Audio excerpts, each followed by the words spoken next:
Hey guys, what's up? Just wanted to talk real quick about the importance of boundaries. I think that boundaries are not set well enough by people, and this boundaries is one of the reasons we get hurt, right? So we feel a lot of pain when we don't set boundaries, and it's very, very important that we do. But people aren't good at it, and for whatever reason, they're not good at it, right? Some reasons people aren't good at it is they feel like they're going to hurt someone's feelings, right? Or they're going to come off as a jerk. And now, no one wants to be that person. Well, some people don't mind being that person. But this is why people don't set boundaries. But boundaries are extremely important. So, one thing to think about is that boundaries and rules are very similar. So, if you think about rules of society, boundaries are already set. And you don't cross these rules, you don't break these rules. Otherwise, there are consequences, right? So we know not to speed or steal or murder, right? We know not to do certain things, usually. And so these are just boundaries of society, right? So we need to treat ourselves as our own, well, that's kind of weird to say, as our own little society. Don't say that. But we need to treat ourselves correctly in setting boundaries for ourselves. So I'm reading a book right now, and it says we need to set mental, physical, emotional, and spiritual boundaries for our lives to help us distinguish what is our responsibility and what isn't. So this goes back to the serenity prayer, right? I talk about the serenity prayer quite often. If you don't know what it is, look it up. But the serenity prayer is, a prayer of calmness. Serenity is peace. God grant me that serenity to accept the things I cannot change, the courage to change the things that I can, and the wisdom to know the difference. Right, and so you repeat this to yourself throughout the day, and you'll start looking for those opportunities of what is. Part of taking responsibility or ownership is knowing what is our job and what isn't. What can we control? What can we not control? God grant me the serenity, the peace to accept the things that I cannot control, to accept the things that are out of my control. And it's really not our fight either. If it's out of our control, what can we do about it? If there's really nothing we can do about it, it's not our fight. Sometimes that's a hard thing to swallow. That's a hard pill to swallow because, like children, we take responsibility for our children and we look at them and we say, don't act this way or don't act, that way or whatever. They do things that might embarrass us or they do things that socially we might think would be embarrassing. And some people might talk behind your back for some of the things that they do, right? I mean, I remember growing up, my brothers did stuff that, looking back at it now, it's pretty funny. Mailbox bashing, and my dad had to bail him out of jail. I don't know if I'm allowed to say this stuff right now, but we'll see how that goes. Probably no one's watching anyway, but if they are, I had to bail my brothers out of jail, stuff like that. So kids do stuff. It's out of our control. That's their life. That's not our life. We're living our life. Let them live theirs. They're young.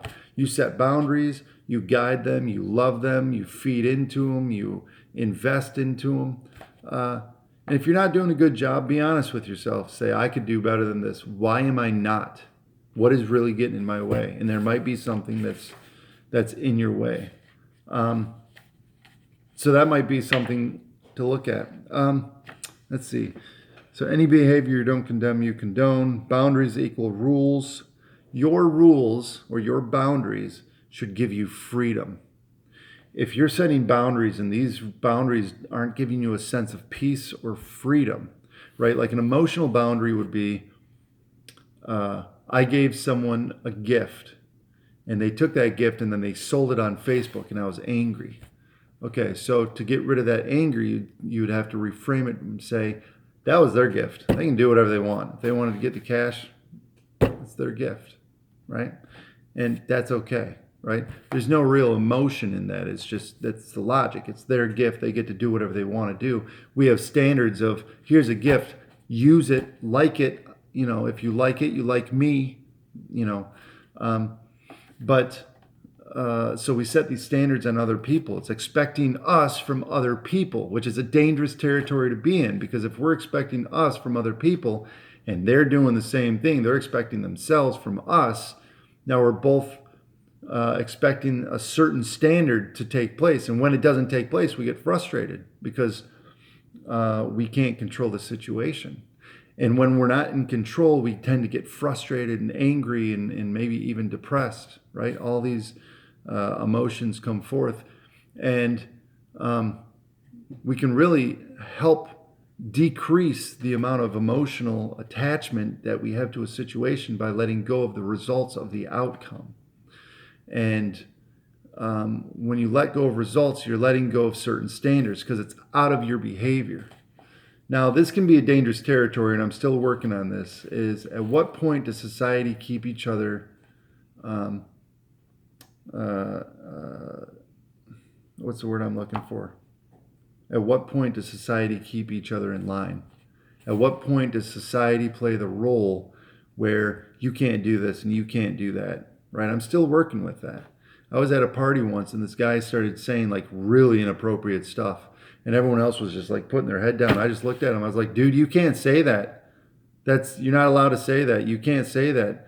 And he's just like, F you, man, F you. I'm like, all right, buddy, whatever, but you can't use that language. I didn't get emotionally involved. I saw him 3 days later. He's like, I'm sorry, dude. I was so drunk. Blah, blah, blah. I was like, that's okay, buddy. That's all right. We're cool. But, you can't say certain stuff. I mean, he was saying some inappropriate stuff.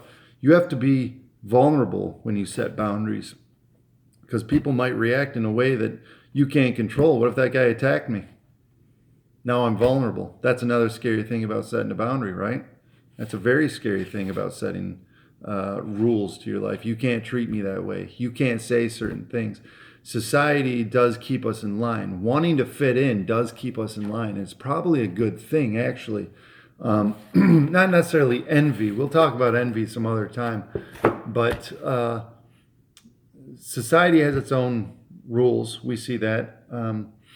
And we work within those rules the best we can. I mean, I feel like the higher up you get, the more corrupt you get. Government is just a corrupt industry. And if they're really not that corrupt, they make it seem that way with all their smear campaigns on both sides, right?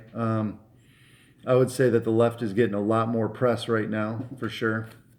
That's okay. I think there's a natural swing. We'll see how it goes.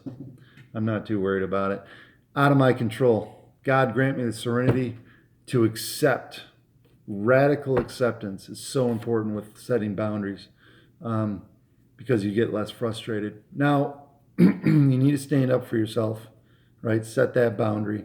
If you are getting frustrated, then it's out. Sometimes that's out of your control too. Someone is really stepping on your values, really crossing moral boundaries with you. And that can cause a whole load of issues, but I won't go into that right now. So, yes, good game. Good game. Good hustle. Way to bring the heat. All right, let me know what you think.